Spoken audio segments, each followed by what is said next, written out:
मसीह यीशु के अजीम और जलील नाम में आपकी सलामती हो। मैं नाम पादरी प्रोफेसर टोनी विलियम है। हाल ही में हमारी एक तालबा हैं जो फैसलाबाद में होती हैं, उनके ख़ानदान में कोई फौत हो गया और उन्होंने मुझे कहा कि मुझे थोड़ा सा गाइड करें कि ये जो रसूमात हैं ये हम में कौन कौन सी हैं, हमें कौन कौन सी मनानी चाहिए, कौन कौन से जो दिन हैं उस पर अफसोस करना चाहिए, कौन कौन से दिन हैं जो हमारे नहीं हैं, कैसे करना चाहिए। तो मैंने फिर इसके ऊपर जो रिसर्च की, मैंने सोचा कि वो रिसर्च आप सबके लिए मददगार साबित हो सकती है। बाइबल में हमें कितने दिन मिलते हैं जिसमें हमें अफसोस करते हुए लोग दिखाई देते हैं या सोग मनाते हुए लोग दिखाई देते हैं। जब हम अपने मुआशरे में देखते हैं तो यहाँ पर आपको पता है तीसरा दिन मनाया जाता है, तीजा होता है, सातवां होता है, चालिया होता है, फिर बरसी होती है, और फिर मैंने सुना कि दरमियान में भी कई रवायात हैं जो लोगों ने अपनी बनाई हुई हैं। तो मैंने जब ये सारी रवायात को देखा तो मैंने कहा कि इसको हमें किताब मुक़द्दस की रोशनी में देखना चाहिए कि किताब मुक़द्दस में हमें कौन कौन से दिनों तक लोग सोग करते हुए दिखाई देते हैं। तो मेरे साथ खुदावंद के कलाम में से निकाली है पैदाइश उसका 50वां बाब और उसकी 10वीं आयत। खुदावंद के कलाम में यहाँ लिखा है, और वो अतद के खलियान पर जो यर्दन के पार है पहुँचे, वहाँ उन्होंने बुलंद और दिल सोज आवाज़ से नोहा किया, और यूसुफ ने अपने बाप के लिए 7 दिन तक मातम कराया। पहली चीज़, 7 दिन का मातम जो है वो यूसुफ ने अपने बाप के लिए कराया। इसलिए हमें ये एक मिसाल मिलती है। अब यूसुफ ने ये यहूदी शरीयत के मुताबिक करवाया या नहीं करवाया, इसका हमें किताब मुक़द्दस से कोई हवाला नहीं मिलता। ये बात याद रखें, क्योंकि जो यूसुफ था वो सारी उम्र रहा था मिस्र में, तो ऐन मुमकिन है कि वो मिस्री रवायात को मानता हो।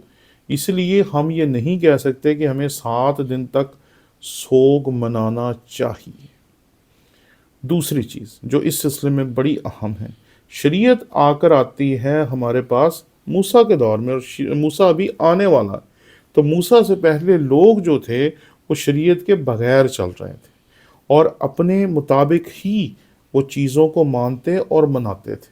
असूल, कायदे, ज़ाब्ते और शरीयत अभी आने वाली थी।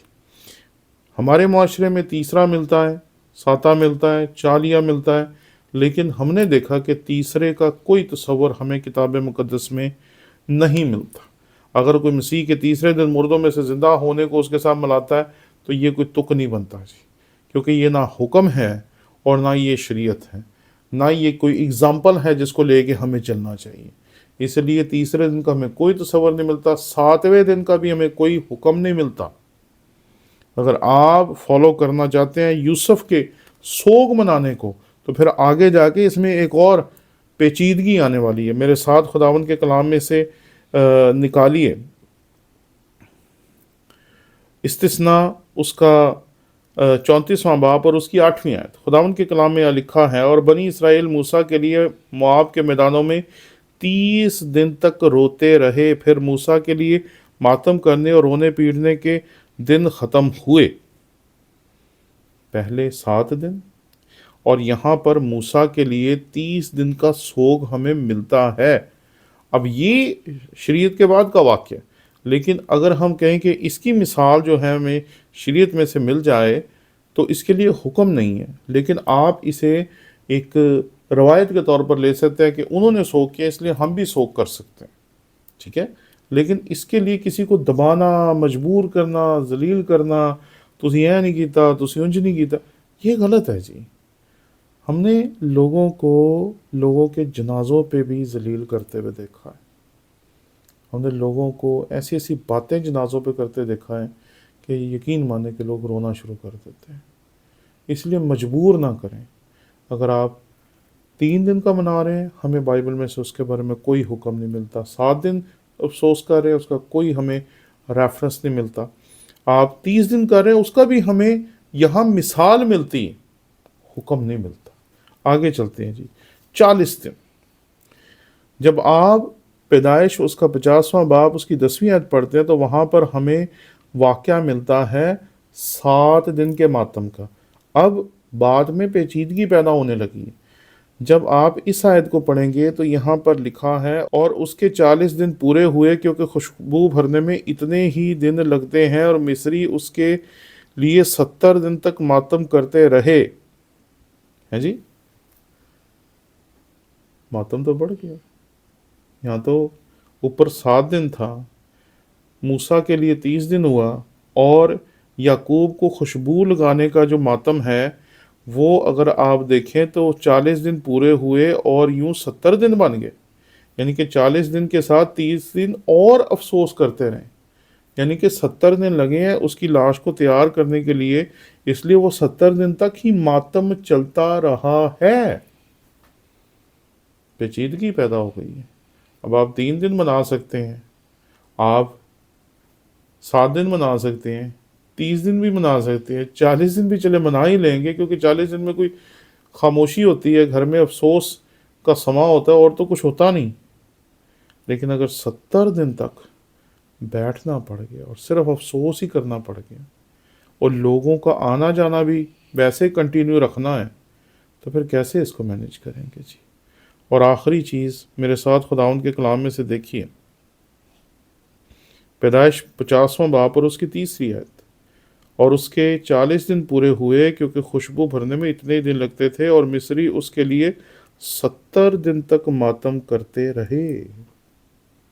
تو جو روایات ملتی ہیں یا جو لوگ کرتے ہوئے دکھائی دیتے ہیں، وہ 3 دن کی ہمیں کوئی روایت نہیں ملتی، 7 دن کی روایت ملتی ہے، اور 30 دن کی روایت ملتی ہے، 40 دن کی روایت ملتی ہے، اور پھر 30 اور 40 دن کو ملا کر ہمیں جو روایت ملتی ہے وہ 70 دن کی ملتی ہے۔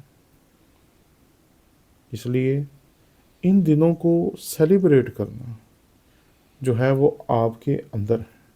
اگر آپ کے یہاں 3 دن میں کام ختم ہو جاتا ہے تو بہت اچھا ہے، 7 دن میں ہو جاتا ہے بہت اچھا ہے، لیکن ان کو کھینچ کے اس کو لنگر آن کرنا میرے نزدیک درست نہیں ہے۔ ہم یہ سمجھتے ہیں کہ ہمارے مردے جو ہیں وہ مسیح میں سوتے ہیں، اور ہمیں ان کے اوپر ایسے ہی ہر وقت روتے رہنا، آنسو بہاتے رہنا، ہر وقت گھر والوں کو پریشان کرتے رہنا، ہر وقت گھر والوں کو دکھی کرتے رہنا اچھی بات نہیں ہے۔ جتنی خوبصورت اور آسان طور پر ہو سکتا ہے ہمیں لوگوں کے آنسو پہنچنے کے لیے اپنا کردار ادا کرنا چاہیے۔ یہ نہیں ہے کہ اب اتنے دن ہو گئے ہیں اس پہ یہ پکانا چاہیے، اتنے دن ہو گئے اس کے اوپر ایسا کرنا چاہیے، ویسا کرنا چاہیے۔ ارے شکر گزاری کریں اس زندگی کے لیے جو اس بندے نے اس دنیا میں گزاری ہے، اور اب وہ اس دنیا سے چلا گیا، خداوند کا شکر ہو۔ اب اس کی ذمہ داری خداوند کے حضور ہے، نہ میرے حضور ہے نہ تیرے حضور ہے۔ اس کا ذمہ دار نہ تو ہے نہ میں ہوں۔ اب جو مسیح کو دے دیا، اس کا مسیح خود ہی والی وارث ہے، وہ خود ہی اسے سنبھالے گا۔ اس لیے کوشش کریں لوگوں کے زخموں کو مرہم سے ڈھانپیں، ناخنوں سے اسے کریدے نہ۔ شکریہ۔